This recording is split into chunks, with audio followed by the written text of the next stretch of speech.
여러분, 경희대에 들어오세요. 제가 진짜 맛있는 곱창집을 알려드리도록 하겠습니다. 존맛탱.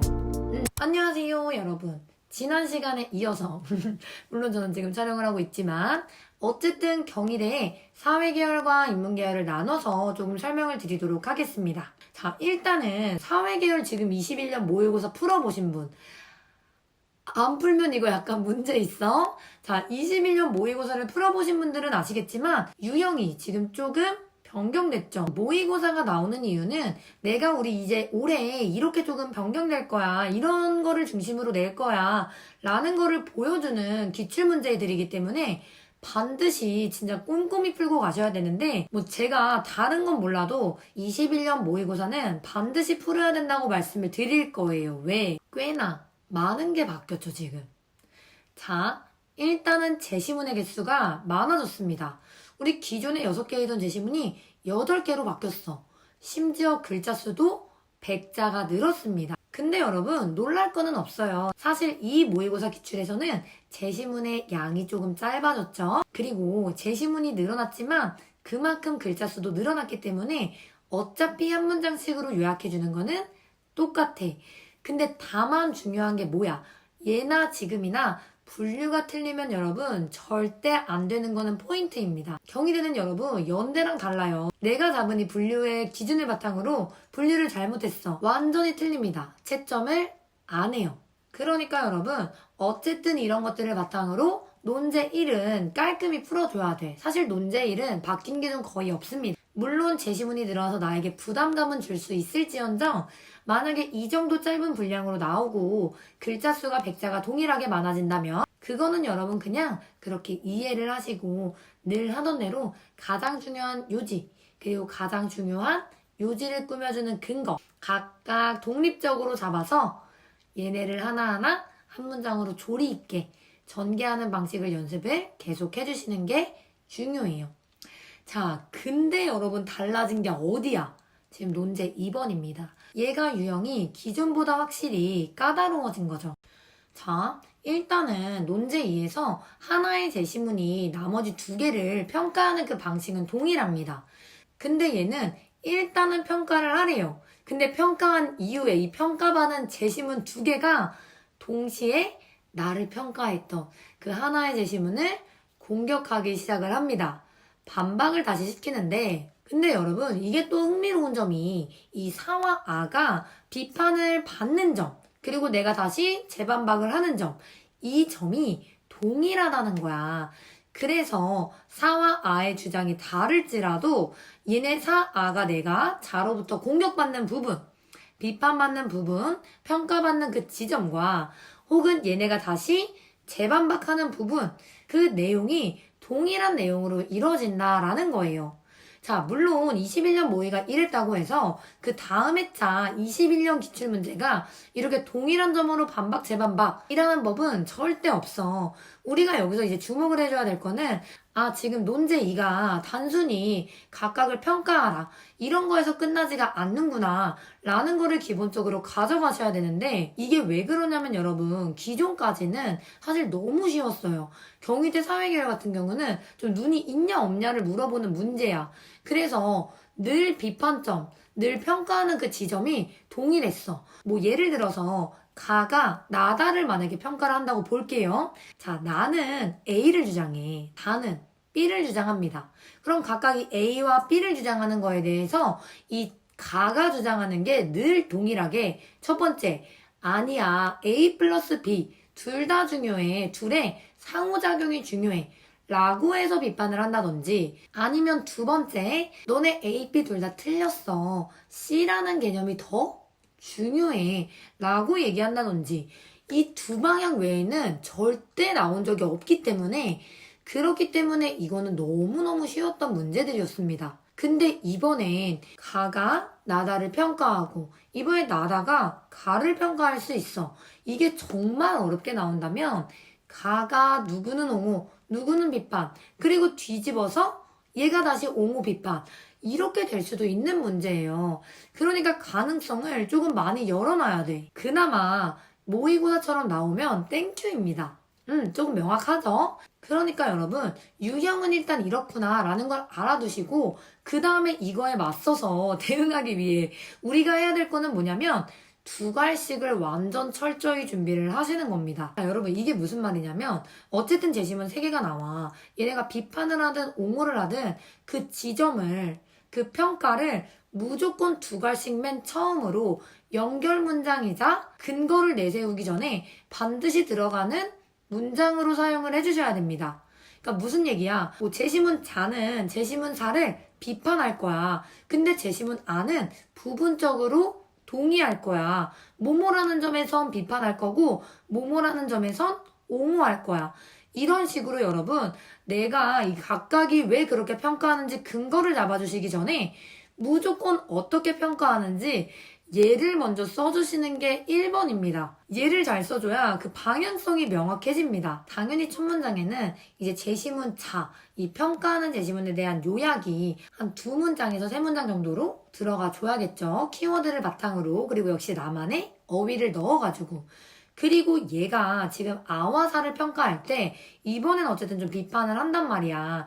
그럼 그때 문단을 나누고 가장 처음 먼저 들어가야 되는 문장이 이러한 자는 사와 아를 공통적으로 비판한다 라는 두 갈씩이 먼저 들어가지고 그런 다음에 다시 사와 아가 비판받는 그 지점을 명확히 같이 공통적으로 잡을 수 있는 걸 넣어주는 겁니다. 그리고 나서 그러나 이러한 주장은 무엇을 주장하는 자를 통해 비판받는다 라고 자가 사아를 공통적으로 비판하는 점을 다시 언급을 해주셔야 되는 거예요. 그리고 또 그 다음 문단으로 넘어가서 이번엔 사랑 아가 자를 다시 반박을 해야 돼.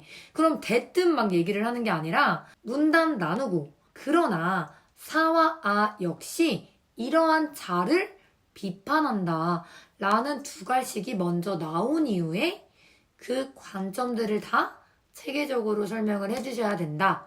라는 겁니다. 그러니까 여러분 뭔가를 뭐 경희대뿐만 아니라 어디서든 평가하는 지점이 나온다 싶으시면 무조건 이 평가는 두 갈씩으로 먼저 제시가 돼야 돼요. 이해되시죠 여러분? 이게 제가 이제 말로 설명을 하다 보니까 조금 잘 이해가 안 될 수도 있는데 천천히 이제 들어보시면서 적으시면서 어떤 식으로 뭐가 중요한지 문단 구성을 어떻게 해야 되는지 그 문단 구성의 첫 문장은 뭐가 돼야 되는지 이거를 잘 정리를 조금 해놓으시는 게 제일 중요하고 이렇게 하셔야 실제 경희대 시험에 가셔서 뭐라고 쓰지? 이렇게 고민 안 하고 바로 쓰실 수 있으실 겁니다. 그 정도로 경희대는 유형을 완전히 외워가시면 돼요. 자, 여러분 마찬가지로 이제 인문계열에서 역시 논제 2에 평가가 나오죠. 이 평가도 사실은 마찬가지입니다. 제시문 바가 다라마를 평가한다. 라고 했을 때 당연히 가장 첫 문장에 뭐가 나와야 돼? 여러분 거창하실 필요도 없어요 절대. 다는 바를 옹호한다. 다는 라를 비판한다. 다는 마와 부분적으로 일치한다. 이런 것만 일단 먼저 넣어줘도 답의 퀄리티가 달라집니다. 진짜로.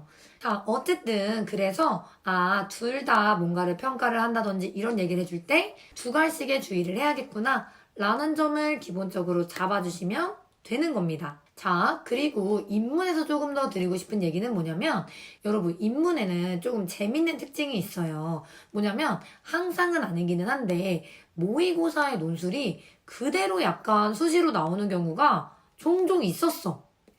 그러다 보니까 작년 같은 경우도 2020년에 다뤘던 그 모의 논술이 사실 거의 그대로 나왔다고 해도 조금 무방합니다. 물론 제시문은 바뀌고 그 근거들은 조금씩 다르기는 한데 어쨌든 그 전체적인 주제를 알고 간다는 거는 엄청난 도움이 되는 일이에요. 그래서 다른 모의고사는 조금 안 풀어본다고 하더라도 기본적으로 뭐는 풀어야 돼. 그 해의 모의고사는 어느 학교든 기본적으로 풀어 주셔야 되는데 특히 경희대 인문은 조금 더 그렇다. 근데 여러분 이게 또 문제가 있습니다. 경희대 지금 21년 인문 모의고사 내용이 뭐죠? 문화죠. 여러분 경희대가 문화에 대해서는 2019년 온오프라인에서도 동일한 게 나왔어. 근데 약간 열받는 게 문화는 사실 경희대가 조금 좋아하는 수시의 방향은 아니에요. 왜냐면 경희대 유형은 진짜 한정되어 있는데 사실 그 문화가 나온다? 세개씩 짝꿍인 거 아시죠, 여러분? 사대주의, 상대주의, 자문화 중심주의, 동화현상, 병존현상, 융합현상. 얘네 세개씩이 이제 짝꿍인데 얘네 나오는 게 너무 뻔한 거야. 그쵸? 그러다 보니까 약간 문화가 모의고사로 나온다 싶으면 그날은 그 해에는 조금 이게 안 나올 수도 있겠다. 라는 게 사실은 조금 맞는 얘기입니다. 경희대 수시 유형이랑 좀 다르게 너무 사회문화적인 내용이기도 하죠. 근데 물론 그렇다고 해서 이 문화가 아예 100%안 나와요. 이거는 절대 아닌데 약간 그 가능성이 희박하다. 라는 거 정도. 근데 어쨌든 제가 지금 방금 말씀드렸던 이 세 개씩의 이 두 세트들은 여러분 무조건 중요한 개념들 알고 가셔야겠죠. 얘네 한 번씩 정리를 무조건 하셔야 됩니다. 문화에 대해서. 당연히 여러분 전일 특강에서 다 설명을 싹 다 드리기는 할 거예요. 문화. 기본적으로. 그리고 이 문화 개념은 사실 경희대에서만 나오는 게 아니라 이제 여러 학교들에서도 많이 나오는 기본적인 좀 논술 개념이기 때문에 같이 분명히 알아두시면 도움이 되기는 하실 겁니다. 다만 어쨌든 올해 문화가 나오겠다 이렇게 생각하시면 안 돼요, 여러분. 왜? 문화는 진짜 다 알아. 그쵸? 우리 고등학교 3학년에 공부를 조금이라도 했던 사람이라면 대충 얘가 무슨 얘기를 하는지는 시력 테스트를 하는 거랑 똑같단 말이야. 그러니까 이런 게 아니라 우리 제발 조금 더 어려운 거 그런 거 좀 나와라 하고 바래야 돼요, 여러분. 어쨌든 그래서 여러분 2021년 모의고사는 그래도 실전처럼 시간을 재고 풀어보기는 하세요. 얘는 중요해. 왜? 바로 그냥 그 해에 가장 핵심 기출문제가 되니까. 근데 2019년 온오프라인은 그냥 뭐 풀라고 사실은 권해드리지는 않을게요. 그냥 보면서 얘는 뭐 사대주의구나, 얘는 동화현상이구나, 그리고 얘 평가가 어떻게 되겠구나, 뭐 예리한 문제되긴 없을까? 이런 정도로만 쓰고 그냥 넘어가셔도 됩니다. 문화는 개념만 정리를 잘 해놓으면 사실 언제 나와도 무방하게 쓸 수 있기 때문에. 대신 여러분 2019년, 2018년, 2017년, 2020년 기출문제를 풀어보시고 그리고 2018년 아까 말했던 모의고사 모던타임즈 나오는 거 그거 한번 꼭 풀어보고 가세요. 추가로 내가 조금 인문 기출문제를 좀 다 풀어봤다 하시는 분들이라면 약간 경희대 인문 편입 기출에 2015년, 2017년 거는 문제가 좀 좋아요. 되게 어려운데 개념 자체가 진짜 좋아. 그래서 인문은 편입이나 수시나 유형 변화가 없기 때문에 시간이 조금 남으시고 여유가 있으신 분들은 풀어볼만 합니다. 물론 답은 없어요. 자, 다시 인문이랑 사회 좀 공통적으로 지금 얘기를 들어보셔서 아시겠지만 여러분 경희대는 또 어떤가요? 그 유형이 완전 고정적이죠. 사회가 조금 바뀌기는 했지만 이거는 약간 조금 업그레이드 된 것뿐이지 절대 새로운 유형은 아니다. 결국 경희대는 인문이나 사회나 그 유형이 고정적으로 쭉 오고 있는 게 사실입니다. 그러니까 여러분 제가 아까 말했다시피 우리 경희대 이제 무식해서 왔다 이 얘기가 뭐냐면 진짜 그 유형 경희대가 좋아하는 형식 얘를 그냥 미친 듯이 연습을 한 거야. 그래서 실제 시험장에서도 얘네가 좋아하는 유형대로 나 그냥 1문단의 이제 중심 문장들 기준들 내가 이 기준과 주장 분류 막 비교 이런 것들을 어떻게 쓸지 그 템플릿을 미리미리 정해놓고 갈 수 있다는 겁니다. 여러분 한 가지 중요한 거는 뭐 사회계열은 이거 무조건 그냥 경희대 모범답안에 있는 그 템플릿을 그대로 가져가셔야 돼요. 그거면 충분해. 근데 얘랑은 좀 다르게 여러분 인문계열 같은 경우는 꼭 이 형식이 아니어도 된다는 것만 말씀을 드리고 싶어요. 물론 논제 2번은 똑같아. 이렇게 가져가면 돼. 근데 논제 1번이 조금 어렵죠. 논제 1번에 기준 제시하고 가요약, 나요약, 다시 가나 비교. 이것만이 꼭 방법은 아니다. 그냥 비교 기준을 그냥 아예 첫 문단에 제시해버리고 가요약, 나요약을 각각 요약하면서 서로의 차이점을 근거로서 녹여내 주시는 것도 방법이다. 어쨌든 여러분 이런 거를 떠나서 내가 이 유형이 고정적인 걸 알기 때문에 시험장에서 외워갈 문장들 첫 문장 무조건 이렇게 써야겠다. 두 번째 문장 이거 써야겠다. 이런 것들은 아예 싹 다 외워가시라고 말씀을 드리는 겁니다. 그러면 여러분 시간 단축이 엄청 될 거예요. 그러니까 여러분, 경희대의 정말 또 다른 중요한 특징, 유형이 고정적이다 까지 명확히 이해를 해주시면 될 것 같아요. 여러분, 경희대의 주요 포인트들에 대해서 이해가 조금 잘 되셨나요? 이 이외에 모르시는 것들이 있으면 여러분, 제가 요새 이제 메일 답장을 조금 잘 못하고 있어요. 그러니까 댓글에 오히려 차라리 달아주시면 경희대 관련한 논술 이런 내용들 싹 다 답글을 달아드리도록 하겠습니다. 그러니까 여러분, 사적인 질문 말고 우리 댓글에 논술 관련한 질문들 많이 많이 달아주시면 될 것 같아요. 그리고 여러분, 이 경희대 인문과 사회 관련해서 우리 시험 바로 직전, 바로 전날에 각 3시간씩 인문과 사회 지문 분석 특강이 있습니다. 이거 들으시면 제가 지금 하는 이 모든 내용들을 조금 더 자세히, 그리고 가장 필수적인 어휘, 그리고 문단 구성 및 전개, 이런 템플릿들을 매우 구체적으로 전달을 드리고 있으니까 해당 특강 관련해서 궁금증이 있으신 분들은 제 전 영상들에서 특강 확인하시고 오픈 채팅방으로 들어와 주시면 됩니다. 자, 마지막으로 여러분, 이 경희대는 외대랑 유형이 또 굉장히 비슷하죠. 특히 연대를 자꾸, 특히 이 경희대 사회계열과 연대 사회계열은 완전히 똑같다고 봐도 거의 무방합니다. 다음 영상에서는 우리 경희대의 짝꿍인 외대를 가지고 구체적으로 설명을 드리도록 할게요.